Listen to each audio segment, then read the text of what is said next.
હવે બધું જામી ગયું બરોબર. સભામાં ઉપસ્થિત મંચ ઉપર અમારા સૌ નવા ચૂંટાયેલા ડિરેક્ટર મિત્રો, મારા વડીલો બધા, ભાઈ શ્રી કનકભાઈ, ભાઈ શ્રી પ્રમોદભાઈ, મંચ ઉપર બધા જ આગેવાનો, મોટી સંખ્યામાં ઉપસ્થિત કે જે તમે બધા અભિનંદનના અધિકારીઓ છે. તમારા બધાના કારણે હું એમ માનું છું કે ઐતિહાસિક લીડ અને જીત તમારા બધાના કારણે થઈ છે.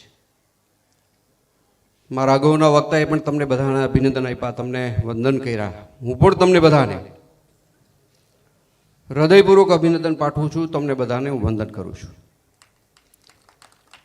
ભાઈ શ્રી ફતેભાઈ હમણાં જે વાત કરી કે છેલ્લે એક ડાયરેક્ટર તરીકે કોંગ્રેસ નામે કંઈક હતું, એ પૂરું થઈ ગયું. એના માટે તમને ફરીથી અભિનંદન આપું છું.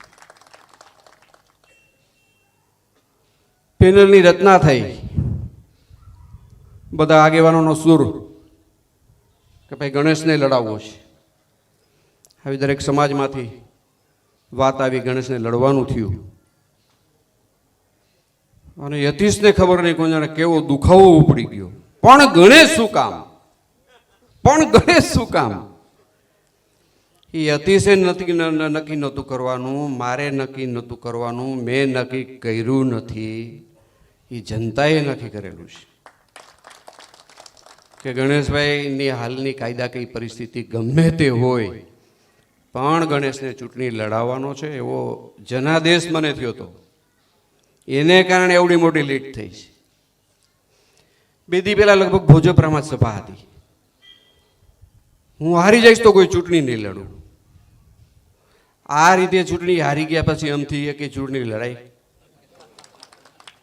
હવે ઇતિહાસના પાનામાં એક સુવર્ણ પંખા હતી, એનું નાક ઉગી જતું ખબર છે ને તમને? નાક કપાઈ જાય, નાક ઉગી જાય. હતી કોક, તમને ખબર છે ને? આપણે ભણવામાં ક્યાંક ક્યાંક આવતું. એટલે હવે આવી ચૂંટણી હાર્યા પછી તમારે લડવું એવું હોય જ નહીં કોઈ દિવસ, અને લડાઈ પણ નહીં. એના સિનિયર આગેવાન તરીકે હું એને સલાહ દઉં છું કે હવે તારે બોલીને ફરી જવું હોય તો તારી ઈચ્છા, પણ આવા ચુકાદા પછી ચૂંટણી લડાઈ નહીં. આ ચારો તે કરી લીધો, હવે કરાય નહીં. એમ છતાંય લડવું હોય તો લોકશાહી છે, એમાં આપણી ના નથી. ગમે ત્યારે વેલકમ. એમ અશોકનો શબ્દ વેલકમ. અશોક એમ જ કે વેલકમ, આવી જ જાઓ. કોઈને આમ લાઈનમાં ઊભા રાખે જ નહીં કે આવી જ જાઓ. હાલો, આપણી બેંકની પ્રગતિ થવાની છે મિત્રો, તમને બધાને ખાતરી આપું છું. તમારો મૂકેલો વિશ્વાસ એમાં ક્યાંય દાગ નથી લાગવાનો, એની પણ હું તમને ખાતરી આપું છું. બેંકનું નવું બિલ્ડિંગ બનવાનું છે, એની પણ હું તમને ખાતરી આપું છું. કે પીડામાં જવું હોય તો ટ્રાફિકમાં જવું, બેંકે જાતા હોય એવું આપણને ફિલિંગ જ નથી થતું. બકાલા માર્કેટમાં જતા હોય ને એવું આપણને લાગે છે.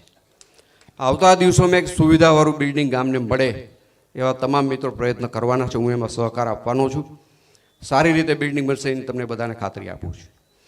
બેંકની અંદર ભાઈ શ્રી અશોકનો જે રીતે વહીવટ છે, તમને મને અને ગામને પૂરો ભરોસો છે કે આ વાતમાં કે આ વિષયમાં કોઈ દિવસ એની નીતિમત્તાની અંદર કચરો નથી આવવાનો. તેને કારણે જ ગામે ફરીથી એને સત્તા આપી છે. મિત્રો, છેલ્લા 2-3 મહિનાનું વાતાવરણ બન્યું. કોઈ પત્રકાર મિત્રોના નામ નથી લેવું, પણ એમાં બોલવાવાળા કોઈક બેન છે ને કોઈક ભાઈ છે ને, લગભગ જોતો નથી આવું કંઈ. મેં મારી જિંદગીનો કોઈ દી ટાઈમ જ નથી બગાડ્યો. કોઈ એમ કે તમારા વિશે બહુ સારું બોલાતું હતું તો હશે, તમારું ખરાબ બોલાતું તો હશે. હું તો કોઈ પત્રકારને ઓળખતો પણ નથી. આજે ચેનલમાં અત્યારે રાપડો ફાટ્યો છે, કોઈના નામે હજી નથી આવડતા. મારું સારું બોલવાવાળાનું મને નામ નથી આવડતું, ખરાબ બોલવાવાળાનું નથી આવતું. પણ આમાં જાજે ભાગે એવું બોલ્યા છે, એની હું મારા સ્વભાવ પ્રમાણે, મારી તાસીર પ્રમાણે ખાતરી કરી દઉં. મિત્રો, તમે કોઈ ખોટું ન લગાડતા. કે ગણેશ જેલમાં ગયો ને દાંત કાઢે છે. દાંત કેમ કઢાય? પણ દાંત કાઢવું કાયદામાં કઈ ગુનો નથી. અરે ગમે એ પરિસ્થિતિમાં દાંત કઢાય ભાઈ.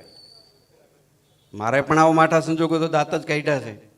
અને અમે રોજ તમે છાના રાખવા આવો ખરા? તમે એમને રોવરાવી ન કહો, તમે એમને દાંતે ન કઢાવી શકો. બીજી વાત મારે એ કરવી છે કે જે ખરેખર પેપર જોવાનું, તમે બધા ગોંડલના પ્રોફેસર છો, ઉપર બેસવા વાળા પ્રોફેસર છે. હું મારી જાતને વિદ્યાર્થી કહી દઉં કે હું એક વિદ્યાર્થી છું. તમે બધા આ વિષયના માહિર માણસ છો, હું વિદ્યાર્થી છું. મેં દાખલા તરીકે ગણિતનું પેપર આપ્યું, એમાં તમે મને પાસનું સર્ટિફિકેટ આપ્યું. મેં અન્ય વિષયનું પેપર આપ્યું, તમે મને પાસનું આપ્યું. તમે મને પાસના સર્ટિફિકેટ 30 વર્ષથી આપતા રહ્યો છો, ડિગ્રી વાળા. હવે મને દુઃખ એ વાતનું છે, મને દુઃખ ખાલી એટલું છે કે જે તમારો અધિકાર નથી, કોઈ ચેનલમાં બેઠા બેઠા તમારે બોલવું, કંઈ ની ગુંડાગીરી, તો તમારું આવું કહેવાથી કંઈ હશે તો બંધ નહીં થઈ જાય. એની વ્યવસ્થા તમારે જ કરવી પડશે. તમે આવું બોલશો તો એમાં કંઈ વધારો નહીં થઈ જાય, એમાં કંઈ ઉશ્કેરાટ નહીં આવે કે આ તમે કીધું તેવું અમારે સાબિત કરવું છે. આમાં કઈ બાજુ હદ પૂરી થાય ને ક્યાં ચાલુ થાય એ તમે નક્કી કરજો, એમાં એમને વાંધો નથી. મારી એક બેન બોલે છે, બેનનું નામ નથી આવડતું મને, ક્યારેક ક્યારેક કોઈક યાદ કરે છે, આ હશે કોઈ. હા હા, એમાં મારે કહેવું તો પડે જ ને, મારા સ્વભાવ પ્રમાણે, મારા તાસીર પ્રમાણે. મેં મારા માતુશ્રીને એમના અવસાન વખતે મેં હસ્તે મોઢે વિદાય આપી છે. મારા પિતાશ્રીને મેં હસ્તે મોઢે વિદાય આપીશ, કારણ કે રોડું તો મારા પિતા પાછા આવવાના હતા નહીં, એટલે મેં હસતા મોઢે વિદાય આપી દીધી છે. હવે ગણેશ જેલમાં જઈને હશે તો એમાં કઈ કલમ લાગશે? હાલો એ કયો. એક આકસ્મિક બનાવો હતો અને મને લાગે છે ગણેશને તો મારી ઉંમર કરતાં પણ મોટો બતાવી દીધો. ગણેશ ગોંડલ, ગણેશ ગોંડલ, ગણેશ ગોંડલ. એક બેન હતા એને એવું થતું લ્યો ને કે ગોંડલને ગણેશની હારે કેમ જોડી દેવામાં આવે છે. હવે એ નક્કી ગામે કર્યું છે, એનો ખુલાસો મારી પાસે નથી. તમારા પૂછાયેલા પ્રશ્નનો જવાબ નથી મારી પાસે, તમારો પ્રશ્ન તમારા પૂરતો છે, જવાબ તમારી પાસે નથી. જવાબ જનતા પાસે છે, જનતાએ જવાબ કાલે આપી દીધો.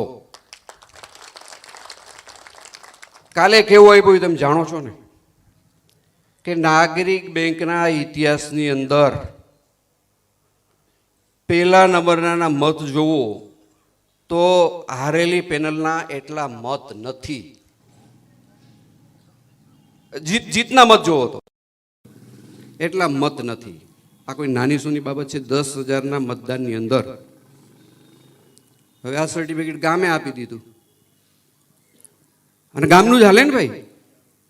આપણા ગામનું સર્ટિફિકેટ બીજાને આપવાનો અધિકાર કયો?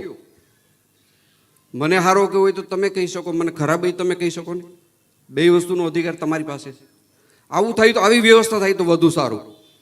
મિત્રો વિશે મારે વધુ કંઈ કહેવાનું નથી. તમે જે રીતે અમારામાં વિશ્વાસ રાખો છો એ પ્રમાણે અમારી જવાબદારી હંમેશા બેવડાતી જાય છે, એમાં અમે ક્યાંય કચાશ નહીં રાખી. વાત હમણાં કંઈક કહેતી હજી કાયદાની મેટરની કંઈક બધી વાતો કરી રાખે છે, પણ હું માનું છું કે કાયદાની કોઈ મેટર બેંકને લગતી અત્યારે છે નહીં. લવાસ કોર્ટે પણ એનો દાવો કાઢેલો છે.